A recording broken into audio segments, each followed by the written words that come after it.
আসসালামু আলাইকুম, welcome back to my daily blog from হাইফাস হরস্কোপ। ফাইনালি আরিশ বাবুর বার্থডে ব্লগটা এডিট করেই ফেললাম। ওই দিন সকাল সকাল উঠে গোসল টোসল শেষ করে কিচেনে চলে গেছি। আগের দিনে আমি রান্না করে রাখছিলাম এইটা ভেবে যে আরিশ বাবুর বার্থডের দিন কোনো রান্নাবান্নার ঝামেলা রাখবো না, যাতে খাওয়া দাওয়া করে হাতের কাজগুলো শেষ করে আমি রেডি হওয়ার জন্য ইনাফ টাইম পাই। বাই দ্য ওয়ে, আমি হাঁসের মাংস রান্না করে রাখছিলাম একদম ঝাল ঝাল করে।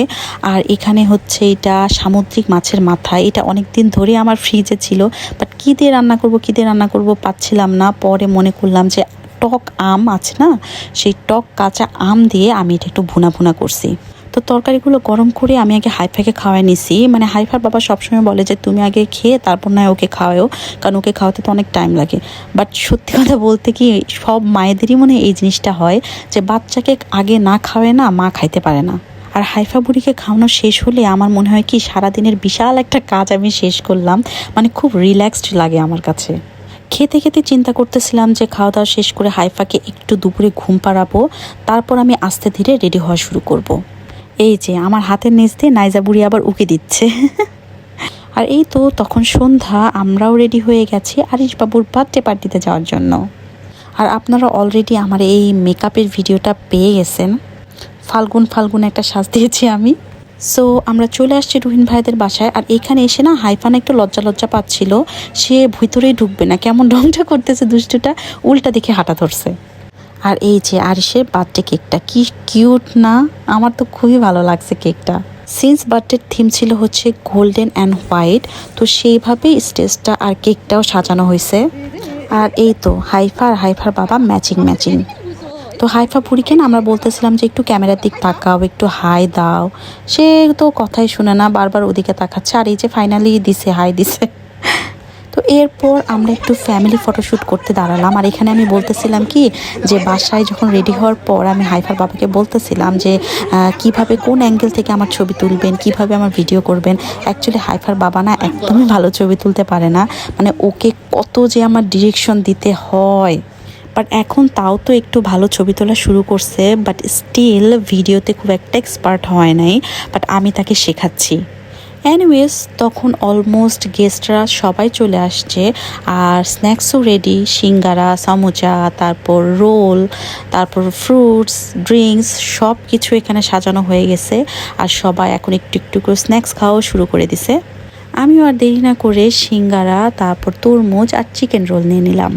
তো সিঙ্গারা আর চিকেন রোলটা এমন গরম ছিল, মানে তখন মাত্র ভাজা হয়েছে, তো আমি মুখে দিয়ে কথাও বলতে পারতেছিলাম না। আর এটা সম্পূর্ণ বাসায় বানানো, তো রোলটা আমার কাছে এত মজা লাগছে, আমি মনে 3-4টা খেয়ে ফেলছি। এরপর খাইছি হচ্ছে গরম সিঙ্গারা। তো এমন গরম হাতে ধরতেও পারতেছি না, ফু দিয়ে খেতে হচ্ছে। ওইদিকে হাইফাও খেতে চাচ্ছে, তো হাইফাকে আমি বলতেছিলাম যে মা এটা অনেক গরম, ঠান্ডা করে তোমাকে আমি দিব। আর এই তো হাইফা বুড়ি পাকন একটা চিকেন রোল হাতে নিয়ে নাচতে হাঁটতেছে। So finally here is our birthday boy Arish বাবু। সে একদম তার আউডি কার্ডটা নিয়ে আমাদের সামনে হাজির হয়েছে, আবার খুশিতে সে নাচাও শুরু করছে। মাশাল্লাহ মনে হচ্ছে কি গাড়িতে একটা পুতুল বসে আছে, তাই না?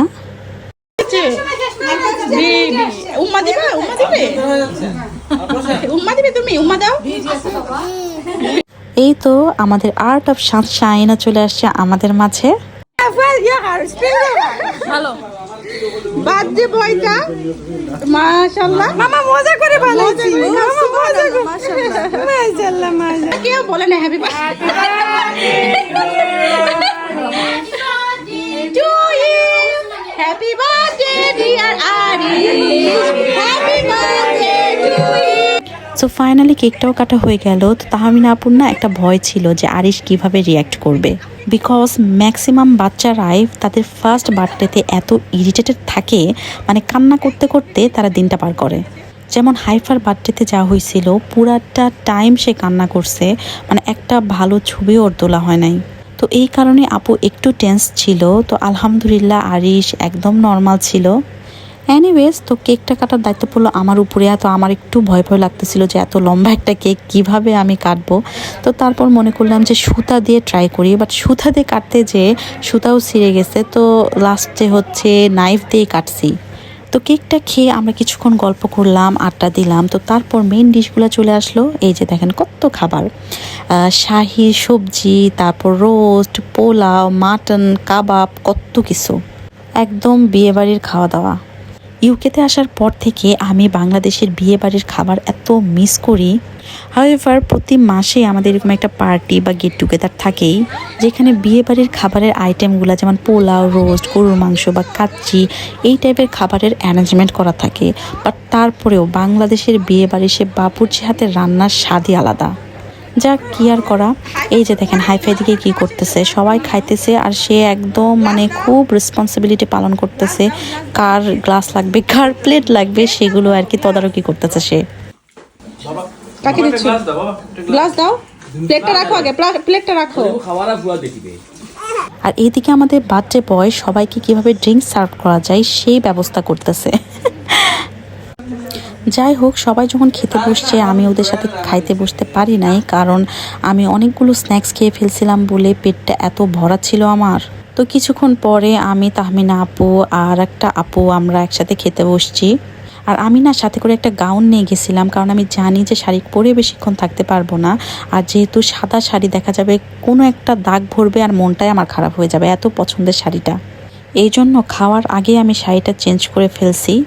বিকজ আমি খুবই মেসি একটা মানুষ, মানে নতুন একটা ড্রেস পরে কোথাও ঘুরতে গেছি আর সেই ড্রেসে আমি কোনো দাগ ভরাই নাই, এমনটা হয় নাই। এনিওয়ে, খাওয়া দাওয়া শেষ করে আবার আমরা অনেকক্ষণ আড্ডা দিলাম। আর এই যে হাইফা না তাহমিনা আপুর ফ্রেন্ডের কোলে যে চুপ করে বসে আছে। অ্যান্ড এটা কে বলেন তো? এটা হচ্ছে আমাদের আশ্বিন বাবু, মৌসুমী আপু আর শোন ভাইয়ের ছেলে। মাশাল্লাহ বলবেন সবাই, হ্যাঁ। সো ফাইনালি আরিশের বার্থডে পার্টি শেষ হয়ে গেল, তখন অনেক রাত, আমরাও চলে আসতেছি। তো অনেক অনেক অনেক মজা করলাম। তো আজকের মতো এই পর্যন্ত, আল্লাহ হাফেজ।